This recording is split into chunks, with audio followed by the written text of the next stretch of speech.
When Ferrars found himself alone, he lost no time in locking his chamber door and beginning his study of ancient news. Taking the newly arrived paper from beneath his pillow, where he had hastily thrust it, he spread out the mutilated copy beside it and speedily located the clipping which should explain, or interpret, Charles Brierly's last letter.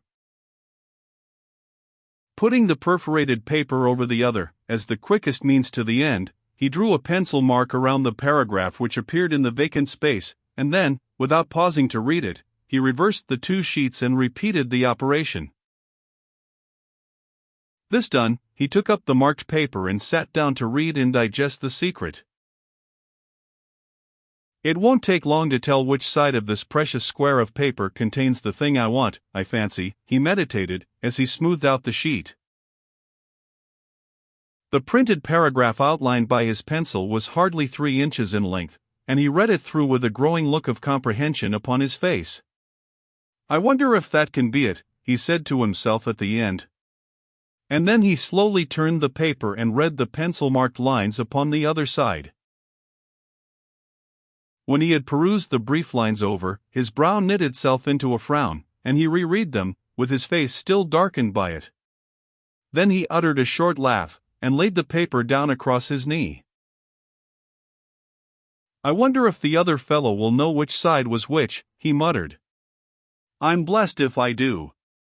He sat for half an hour with the paper upon his knee, looking off into space, and wrinkling his brow in thought. Then he got up and put the 2 papers carefully away. "I'm very thankful that I did not speak of this to Brierly," he thought as he went out and locked his door behind him. It would be only another straw, yes, a whole weight of them, added to his load of doubt and trouble. The 2 paragraphs read as follows, the first being an advertisement, with the usual heading, and in solid nonpareil type. "Charlie A. has found you out. He will not give me your address. Be on guard at all times, for there is danger. All will be forgiven if you will come back, and F. will help you to avoid A. You are not safe where you are.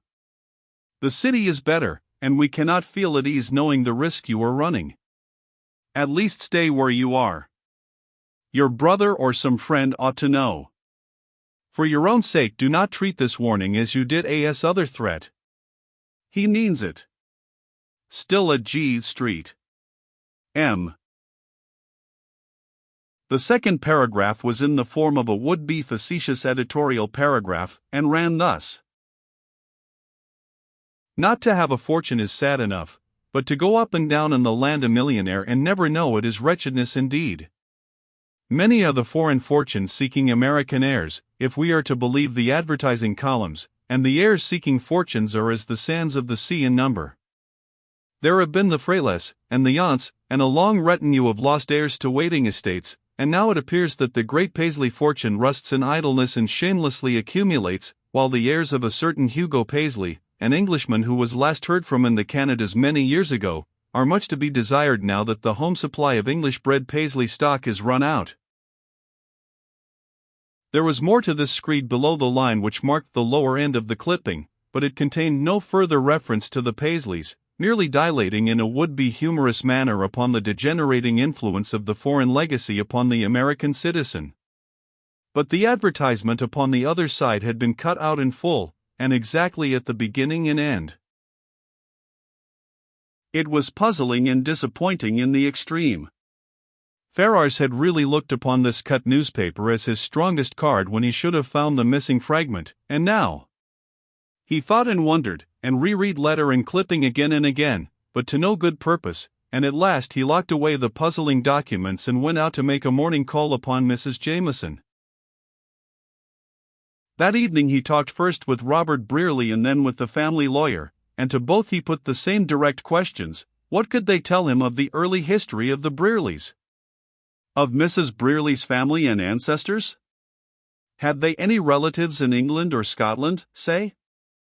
Were there any old family papers in the possession of either? Of Robert Brierly he also asked if, to his knowledge, his brother had had at any time a love affair, not serious, but amusing, perhaps a student's flirtation, even. Also, when and for how long, if at all, had the brothers been separated since their school days? And Brearley had replied that he knew very little of his father's ancestors, beyond the fact that his grandfather Brearley was a Virginia gentleman, and his father an only son. The family, so far as he knew, had been Virginians for 3 generations, and what more, pray, could an American ask? As for his mother, she had been a Miss Louise Cotterell of Baltimore, her father a railway magnate of renown. In her desk, very much as she had left it, in a closed-up room in the old house, were bundles of old letters and ancient family papers, so his father had once told him. He had meant to examine them some time, but had not yet so done. If Ferrars desired it, he would do this soon. So far as his dead brother was concerned, Brearley was sure there had never been a love affair of even the most ephemeral sort. In fact, Charles had always been shy of women, and used to shirk his social duties as much as possible. Hilda Grant was, without doubt, his first and only love. As to their separations, there had been several. To begin, Charlie had been in college a year after he, Robert, had been graduated, and the following year, because the boy had seemed run down and in need of rest and change, he had spent a few months upon a ranch in Wyoming with a college friend. Then the two had made their European tour, and since, their only long separations had been when his work as journalist had taken him away from the city, sometimes for weeks, until Charlie had taken this school as a relief from his theological studies. From Mr. Myers he could only learn that the father and mother of Robert and Charles Brearley were of good families, well known in their respective states, and both, he believed, were as distinctly Americans as the War of the Revolution could make any American citizen of English descent. As to Charlie Brearley, Myers didn't believe the boy had ever looked twice at a girl until he met with that lovely, sad-eyed sweetheart who, it was plain, was wearing out her heart in silent grief for him. Then Ferrars went to see his supposed cousin, and asked her to review, mentally, her latest talks with her lover, and to see if she could not recall some mention of a discovery, a surprise, a perplexity possibly, which he wished to lay before his brother when he should come. But she shook her head sadly. Was he, to her knowledge, in the habit of collecting odd things from the newspapers? She shook her head. He did not think very highly of our daily papers, and seldom if ever read beyond the news of the day. The scandals and criminal reports he abhorred, she said. And he never alluded in any way to his family history, you say? Think, was there no mention of family facts or names? She looked up after some moments of thought. I can only recall one thing which, after all, does not contain information, except as regards the two brothers. Charlie was speaking of the difference of their temperaments. Robert, he said, was intensely practical, living in and enjoying most, the present, and by anticipation, the future, while he, Charlie, was a dreamer, loving the past, and idealizing its history. To illustrate, he told how, as boys, he loved to hear his mother, whom I fancy he resembled, tell the tale she had heard at her grandmother's knee, of the early days, the French convents, the Indians, the colonists, the quaint living, the speech, which had for him such charms, while Robert would only hear of the fighting and would run away from the ancestral history. Hilda, grown accustomed to his numerous queries and scant explanations, was not surprised at Ferrars' hurried departure at the end of the catechism, and he went back to the doctor's cottage with just one faint little possibility as a reward for all this interviewing.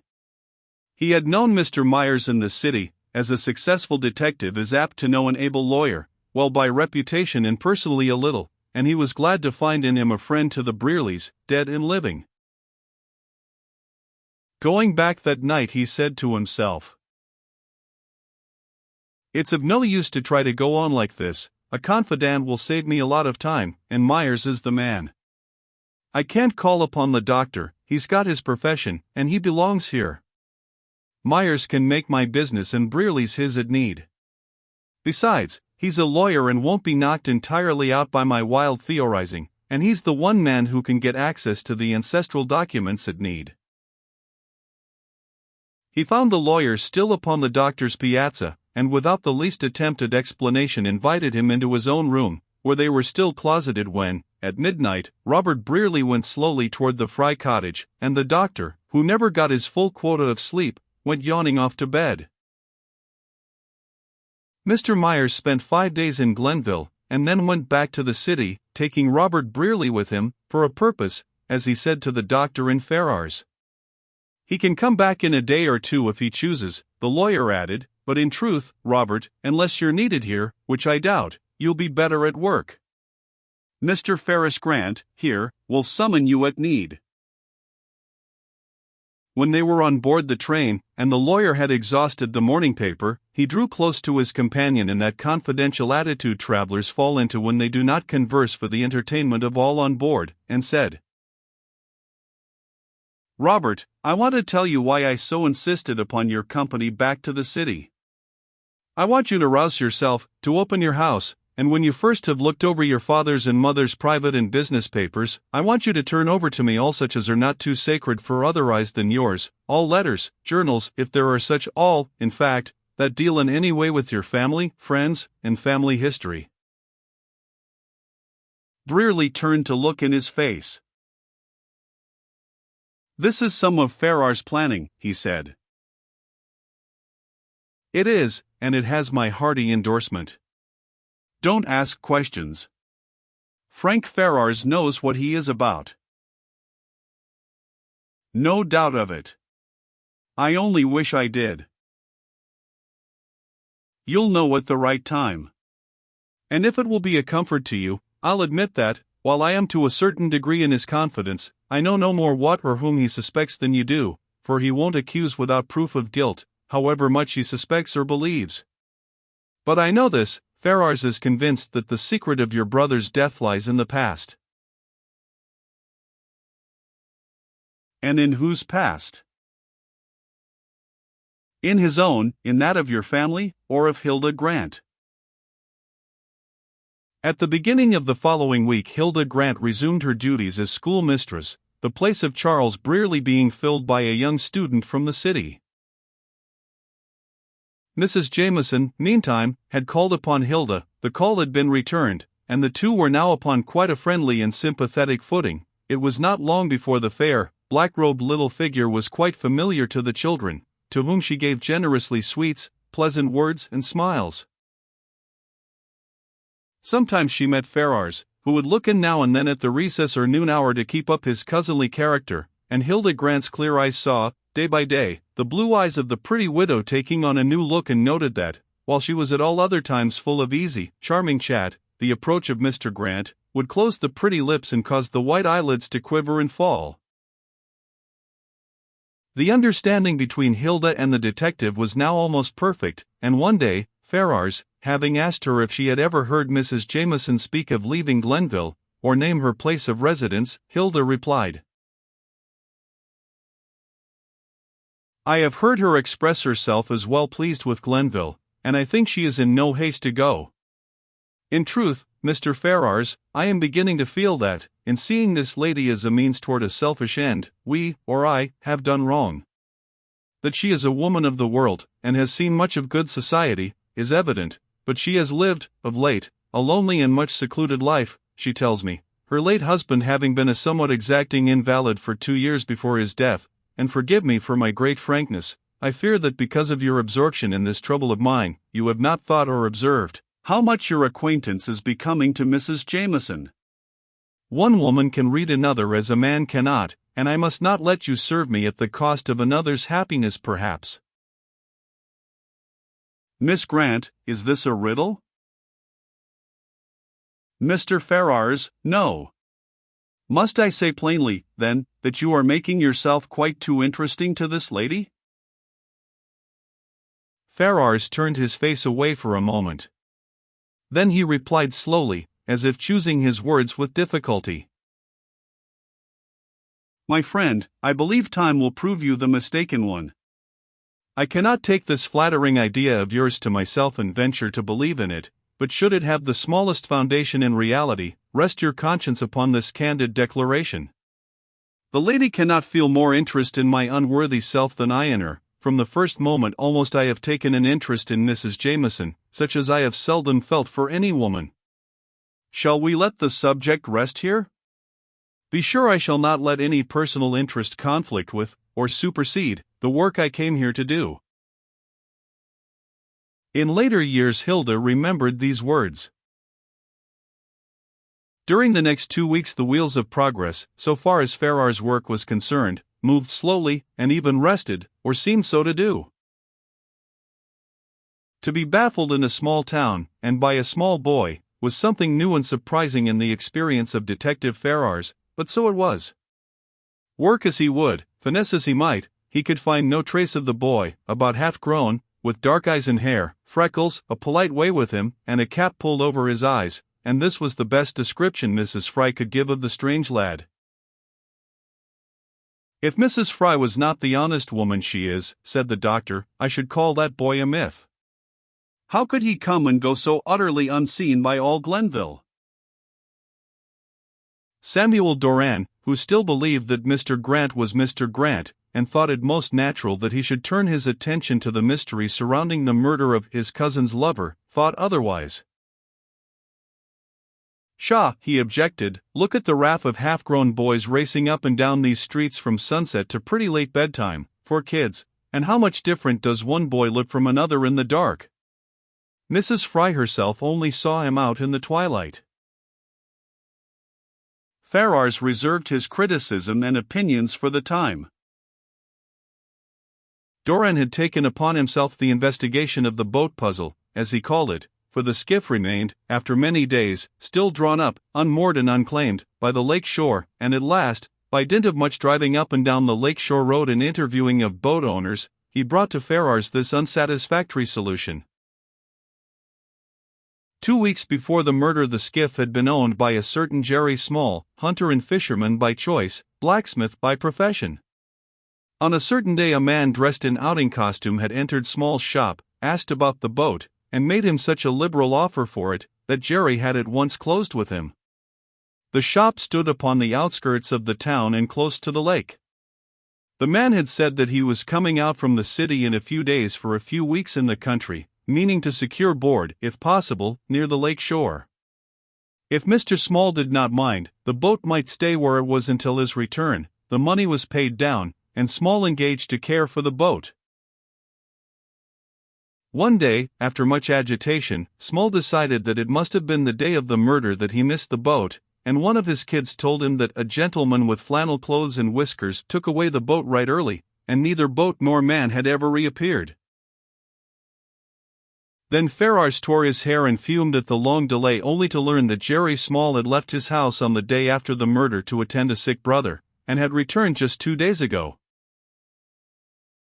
It's of no use, fumed the detective to Dr. Barnes. I shall put a couple of fellows I know in the Jerry Small vicinity. It's right in their line of work, and probably they'll find the man and boy together in Timbuktu. And you will remain in Glenville, queried the doctor, grinning openly. Yes, with an answering grin, which somehow the doctor did not quite understand. I'll stay for a while longer. As they sat at lunch next day, a small boy brought Ferrars a note from the teacher. Come to me at once. Heg. That was all it said, and Ferrars lost no time in obeying the summons. You may not see much in my news, Hilda said, as she closed the door upon intruders. But I have got Peter's story out of him at last. The foolish boy? Ah, that is something after all, at least, I hope it will prove so. Well, it was slow work, for the boy has been terribly frightened. His story is most absurd. No matter, tell it in your own way. He says still that he saw a ghost, a live ghost. That it arose out of the bushes and waved its arms at him. It was dressed all in white like big sheets, Peter said, and its face was black, with white eyes. It spoke to him very low and awful, and told him to lie down and put his face to the ground until it went back into its grave. If he looked, or even told that he had seen a ghost, the grave would open and swallow him too. Then it held up a shiny big knife and he tumbled over in sheer fright. After a long time he began to crawl toward the road, and when he at last looked around and saw no ghost anywhere, he ran as fast as he could. I am afraid, Hilda added, that you'll think as I do, that some of the schoolboys have played the poor child a trick, or else that he has imagined it all. It's too absurd to credit. Still, as you made a point of being told at once of whatever I might learn from Peter, I kept my promise. I'm afraid I've spoiled your luncheon. She finished with a wan little half-smile. The detective's face was very grave and he did not speak at once. Is it possible, she ejaculated, that you find anything in the boy's story? Ferrars leaned forward and took her hand. Miss Grant, he said gravely, I believe that poor foolish Peter saw Charles Brearley's murderer. He got up quickly. Do you think the boy could be got to show you where he saw this apparition? I asked him that. He thinks he might dare to go if he were protected by big mans. Then, arrange to leave your school for a short time, at, say 2 o'clock. I shall get Doran and his surrey. Have the boy ready. Pardon me, I will say nothing to Peter. The surrey will be enough, he is wild to ride. That will be best then. I shall lose no time. I have a strong reason for wishing to see the precise place where this ghost appeared. The sight of the surrey filled poor foolish Peter with delight, and he rode on in high glee, sitting between Hilda and Ferrars, whom he had learned to know, and like, and trust. When they were abreast of the hill, Hilda bent over him. Now, Peter, tell me just where you saw that ghost. Instantly the boy's face blanched and he cowered in his seat, but Ferrars with gentle firmness interfered. Peter would show him the place, and then he would drive away the ghosts. Ghosts were afraid of grown men, he averred. And at last, hesitating much, and full of fears, Peter was finally persuaded, yielding at last to Doran's offer to let him sit in front and drive one of the horses. As they reached the lower end of the Indian mound, the boy's lips began to quiver and one arm went up before his face, while he extended the other toward the thickest of brushwood before described by Ferrars. That's where, he whimpered. It come up out there. From among the bushes? Yes. Did it have any feet? Oh. Only head and arms, ugh. Turn around, Doran, said Ferrars sharply, and then in a lower tone to Hilda, I shall go to the city tonight. When Hilda reached her room, at the close of the school, she found this letter awaiting her, left, Mrs. Marcy said, by her cousin. Dear cousin, even if you had been disengaged, I could have told you nothing except that what I have learned today impels me to look a little more closely to the other end of my line. For there is another end. Now that I shall have the 2 men on duty in the south end of the county, and with the doctor and Doran alert in G, not to mention yourself, I can go where I have felt that I should be for the past week or more. Will you keep me informed of the slightest detail that in any way concerns our case? And will you do me one individual favor? I trust Mrs. J. may not leave this place until I see you all again, but should she do so, will you inform me of her intention at once? You see that I am quite frank. I should deeply regret it, if she went away before I could see her again. Destroy this. Yours hopefully, Ferrars.